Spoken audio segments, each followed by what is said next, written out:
और वहीं केंद्र सरकार ने पंजाब में बीएसएफ का दायरा 15 किलोमीटर से बढ़ाकर 50 किलोमीटर कर दिया था और इसको लेकर गुरुवार को चंडीगढ़ में पंजाब विधानसभा में सर्वसम्मति से एक निंदा प्रस्ताव पारित किया गया। बैठक की शुरुआत करते हुए मुख्यमंत्री चरणजीत सिंह चन्नी ने भारतीय जनता पार्टी और आरएसएस पर पंजाब के खिलाफ साजिश रचने के आरोप लगाए और साथ ही इस दौरान उन्होंने शिरोमणि अकाली दल पर भी केंद्र के साथ साजिश में शामिल होने की बात कही और इस दौरान मुख्यमंत्री चरणजीत सिंह चन्नी ने कहा कि अगर केंद्र सरकार ने जल्द ही अपना नोटिफिकेशन वापस नहीं लिया तो हाई कोर्ट ने केंद्र सरकार के नोटिफिकेशन को चुनौती दी जाएगी। और पंजाब में बॉर्डर सिक्योरिटी फोर्स का दायरा बढ़ाकर 50 किलोमीटर करने को लेकर विधानसभा में लाए गए इस प्रस्ताव पर निंदा प्रस्ताव पर करीबन 45 मिनट चर्चा हुई और इसमें सभी पार्टियों ने हिस्सा लिया। हालांकि बहस के दौरान हिस्सा लेते हुए पंजाब में आम आदमी पार्टी ने वॉकआउट भी किया।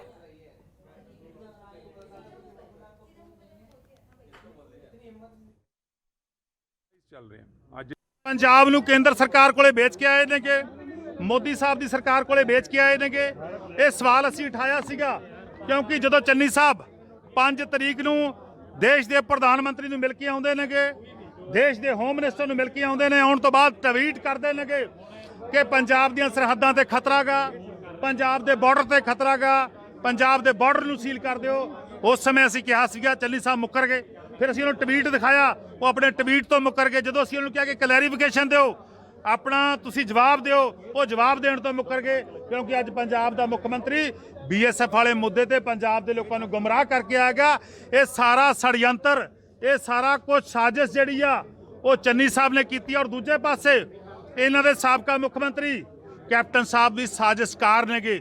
ਉਹਨਾਂ ਨੇ ਵੀ ਸਾਜ਼ਿਸ਼ ਦੇ ਵਿੱਚ ਹਿੱਸਾ ਲਿਆਗਾ ਕਿਉਂਕਿ ਉਹਨਾਂ ਨੇ ਆਪਣੀ ਮਹਿਲਾ ਮਿੱਤਰ ਨੂੰ ਪੰਜਾਬ ਵਿੱਚ ਉਹਦਾ ਵੀਜ਼ਾ ਵਧਾਉਣ ਨੂੰ ਲੈ ਕੇ ਕੇਂਦਰ ਸਰਕਾਰ ਕੋਲੇ ਗੋਡੇ ਟੇਕੇ ਹੋਏ ਸੀਗੇ। ਉਹਨਾਂ ਨੇ ਜਿਹੜੇ ਈਡੀ ਦੇ ਕੇਸ ਉਹਨਾਂ ਉੱਪਰ, ਉਹਨਾਂ ਦੇ ਜਵਾਈ ਉੱਪਰ, ਉਹਨਾਂ ਦੇ ਬੇਟੇ ਉੱਪਰ ਪੈਂਡਿੰਗ ਪਏ ਸੀ, ਉਹਨਾਂ ਤੋਂ ਬਚਣ ਦੇ ਲਈ ਕੇਂਦਰ ਸਰਕਾਰ ਕੋਲੇ ਗੋਡੇ ਟੇਕੇ ਹੋਏ ਸੀ। ਨੋਟੀਫਿਕੇਸ਼ਨ ਕੀਤੀ ਹੈ, ਉਹਦੇ ਚਾਲ ਪਾਰਟੀ ਮੀਟਿੰਗ ਬੁਲਾਈ, ਉਹਦੇ 'ਚ ਫੈਸਲਾ ਲਿਆ। ਇੱਕ ਅਸੀਂ ਸਿਸਟਮ ਵਾਈਜ਼ ਚੱਲ ਰਹੇ ਹਾਂ। ਅੱਜ ਇਜਲਾਸ ਬੁਲਾਇਆ, ਇਜਲਾਸ 'ਚ ਰੈਜ਼ੋਲੂਸ਼ਨ ਪਾਸ ਹੋਇਆ, ਹੁਣ ਅੱਗੇ ਕਾਰਵਾਈਆਂ ਕਰਾਂਗੇ। ਵੀ ਕੀ ਟਵੀਟ ਕੀਤਾ ਉਹਨਾਂ ਨੇ ਇਹ ਟਵੀਟ ਕੀਤਾ ਹੈ ਕਿ ਮੈਂ ਸੈਂਟਰਲ ਗਵਰਨਮੈਂਟ ਨੂੰ ਇਹ ਅਰਜ਼ ਕਰਦਾ ਹਾਂ ਕਿ ਡਰੱਗਸ ਤੇ ਹੋਰ ਜਿਹੜੇ ਨਸ਼ੀਲੇ ਪਦਾਰਥ ਜਾਂ ਜਿਹੜੀਆਂ ਬੌਂਬ ਮਟੀਰੀਅਲ ਹੈਗਾ, ਲੋਕਾਂ ਦਾ ਪੀਸ ਆਫ ਜਿਹੜਾ ਪੀਸਫੁਲ ਲਿਵਿੰਗ ਹੈ ਉਹਨੂੰ ਡਿਸਟਰਬ ਕਰਨ ਵਾਸਤੇ ਇਹ ਬਾਰਡਰਸ ਨੂੰ ਸੀਲ ਕੀਤਾ ਜਾਏ, ਨਾ ਕਿ ਉਹਦਾ ਏਰੀਆ ਵਧਾਇਆ ਜਾਏ। ਕਿ ਮੈਂ ਵਾਪਸ ਆ ਕੇ ਉਹਦੇ ਤੇ ਵੀ ਟਾਈਮ ਲੈਣਾ ਹੈ ਕਿਉਂਕਿ ਉਹ ਸਾਡੇ ਬਜ਼ੁਰਗ ਜਿਹੜੇ ਪਿਛਲੇ ਤਕਰੀਬਨ 1 ਸਾਲ ਤੋਂ ਬਾਰਡਰਾਂ ਦੇ ਉੱਤੇ ਰੁਲ ਰਹੇ ਆ, 90 ਸਾਲ ਤੋਂ ਉੱਤੇ ਦੀ ਉਮਰ ਦੇ ਤੇ 700 ਤੋਂ ਵੱਧ ਸ਼ਹਾਦਤਾਂ ਹੋ ਚੁੱਕੀਆਂ ਨੇ ਤੇ ਕੇਂਦਰ ਦੀ ਮੋਦੀ ਸਰਕਾਰ ਆਪਣੇ ਆਪ ਨੂੰ ਡਿਕਟੇਟਰ ਸਮਝਦੇ ਹੋਏ ਐਂਡ ਕੈਸੇ ਹਾਲਾਤ ਬਣੇ ਆ। ਪਹਿਲਾਂ ਲਖੀਮਪੁਰ ਖੀਰੀ ਦੇ ਵਿੱਚ ਤੇ ਹੁਣ ਬਾਦਲਾਂ ਨੇ ਚੰਦ ਚਾੜ ਦਿੱਤਾ ਫਿਰੋਜ਼ਪੁਰ ਦੇ ਅੰਦਰ। ਇਹ ਅੰਨ ਦੇਵਤੇ ਦਾ ਸਤਕਾਰ ਹੈਗਾ। ਇਹ ਬੀਜੇਪੀ ਤੇ ਅਕਾਲੀ ਦਲ ਗੱਠਜੋੜ ਭਾਵੇਂ ਟੁੱਟ ਗਿਆ ਪਰ ਅੰਦਰੋਂ ਮਾਨਸਿਕਤਾ ਤੇ ਅੰਦਰੋਂ ਅੰਦਰੀ ਸੰਧੀ ਅੱਜ ਵੀ ਕਾਇਮ ਹੈਗੀ ਆ, मानसिकता भी बराबर। और वहीं पंजाब कांग्रेस के अध्यक्ष नवजोत सिंह सिद्धू ने चौंकाने वाला बयान दिया। सिद्धू का कहना है कि पंजाब में सिविल वॉर जैसी स्थिति पैदा हो सकती है।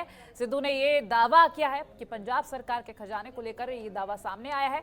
इसके साथ ही सिद्धू ने यह भी दावा किया कि पंजाब की 24% इनकम राज्य के कर्जे का ब्याज चुकाने में चली जाती है। पंजाब विधानसभा के स्पेशल सत्र के दौरान सिद्धू ने राज्य की इनकम को लेकर यह बात कही। उन्होंने कहा कि पंजाब की इनकम बाकी राज्यों की तुलना में सबसे कम है। पंजाब की इनकम का 24% हिस्सा राज्य पर चढ़े कर्जे का ब्याज चुकाने में ही चला जाता है। कर्जा लेकर कर्जा उतारा जा रहा है। पंजाब की स्थिति काफी ज्यादा खराब है और अगर इसे ठीक नहीं किया जाता है तो राज्य में सिविल वॉर जैसी स्थिति पैदा हो जाएगी।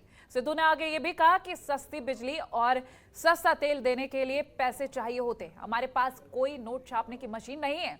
अगर राज्य के लोगों को सस्ती बिजली और सस्ता तेल देना है तो कमाई के रास्ते तलाशने होंगे। हमें पैसा, इनकम और टैक्स इकट्ठा करना होगा।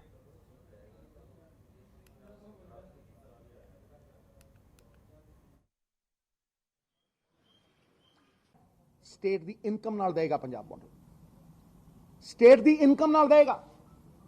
और जदों मैं कह रहा मैं तुहानू अवगत कराना चाहना भी अज पंजाब दे हालात की ने, तुसीं सुन के हैरान हो जाओगे। सर सीएजी की रिपोर्ट कहती है कि public debt will be around 4 lakh rupees by 2024। अगे सुनो, हैरान हो जाओगे।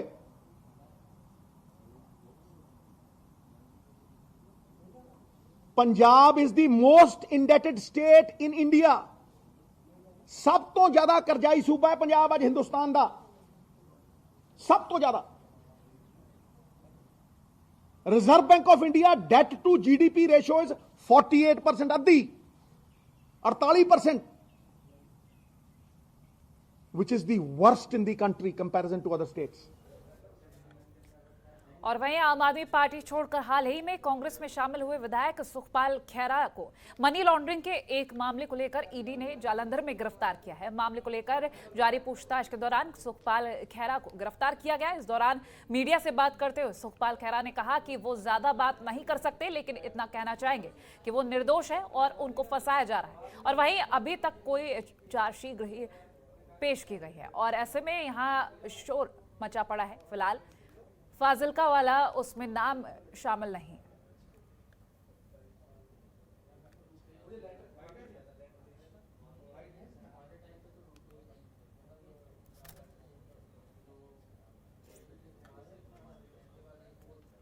और वहीं हरियाणा युवा कांग्रेस का चुनाव का परिणाम कल घोषित हो चुका है और अलग अलग हलकों से युवा कांग्रेस के हल्का अध्यक्ष ने अलग अलग अंतरालों से जीत दर्ज की, लेकिन हरियाणा के 90 हलकों में से सबसे बड़ी जीत का अंतर कैथल युवा हल्का अध्यक्ष का है रहा और कांग्रेस के राष्ट्रीय महासचिव रणदीप सुरजेवाला के आशीर्वाद से चुनाव में उतरे दीक्षित गर्ग ने 25,010 वोट लेकर हुड्डा खेमे के परवीन अठवाल को 7,863 वोट से सबसे बड़े अंतराल 17,147 वोटों से शिकस्त की है।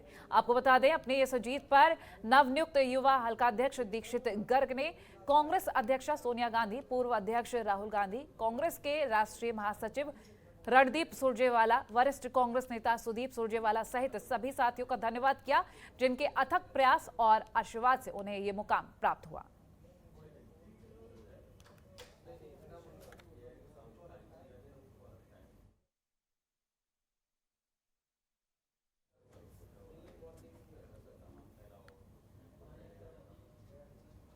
और वहीं कैथल में उपायुक्त प्रदीप दहिया ने प्रशासनिक अमले के साथ पराली जलने की घटनाओं को लेकर कलायत के क्षेत्रों का दौरा किया और इस दौरे के दौरान उन्होंने गांव कैलरम, दुमाड़ा, वजीर, खेड़ा, बाता, चौसाला के अलावा कई गांवों का दौरा किया और खेतों में लगी आग को मौके पर भी बुझवाया।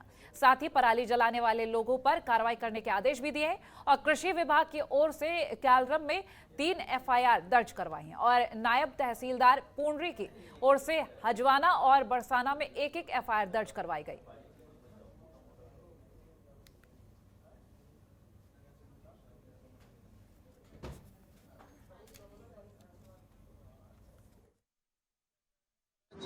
जिसमें वाटा और कैलरम गाँव थे, वहाँ पर वीडियो ने, एसडीएम साहब ने, सीटीएम साहब ने, हमने विजिट्स किए। वहाँ पर कुछ किसान पराली जला रहे थे, कुछ लोगों ने बड़ा अच्छा प्रबंध कर रखा है इन सीटू का अपना। किसानों को समझाया भी गया है, लेकिन जो किसान नहीं मान रहे हैं उन किसानों पर कानूनी कार्रवाई की जा रही है, फाइन भी लगाया जा रहा है और उचित कानूनी कार्रवाई की जाएगी। हो सकता है एफआईआर भी कराई जाए, क्योंकि अब लोग मान नहीं रहे। इतने दिनों से ऑफिसर समझा रहे हैं, सरकार सब्सिडी दे रही है, तो हम उम्मीद करते हैं कि आने वाले समय में सारे किसान हमारी बात मानेंगे और कोई पराली नहीं जलाएंगे। और अंबाला में एनीमिया मुक्त भारत अभियान की शुरुआत 8 मार्च को ही की गई थी, जिसके तहत जिला में गांव-गांव जाकर स्वास्थ्य विभाग की टीमों ने महिलाओं के खून की जांच के लिए कैंप लगाए थे।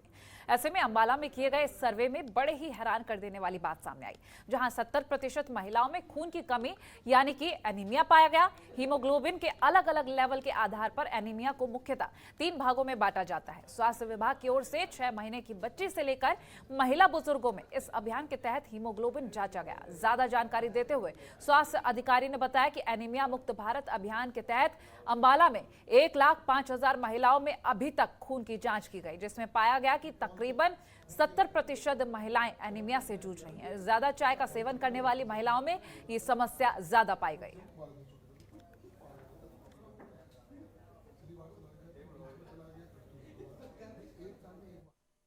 अनीमिया मुक्त भारत के तहत अम्बाला ज़िले में 8 मार्च 2021 को अनीमिया मुक्त अम्बाला कैंपेन चलाया गया था, जिसकी शुरुआत हमने अम्बाला 2 सब डिवीज़न से की थी, जिसके तहत हमने 12,633 महिलाओं का, किसी भी एज ग्रुप में महिलाओं का HP टेस्ट हीमोग्लोबिन की जांच की थी।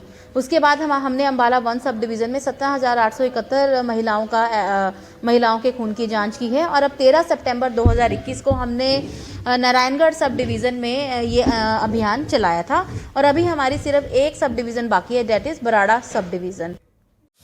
खबरों के निष्पक्ष विश्लेषण के लिए सब्सक्राइब करें Jantantra TV and press the bell icon. Never miss any update.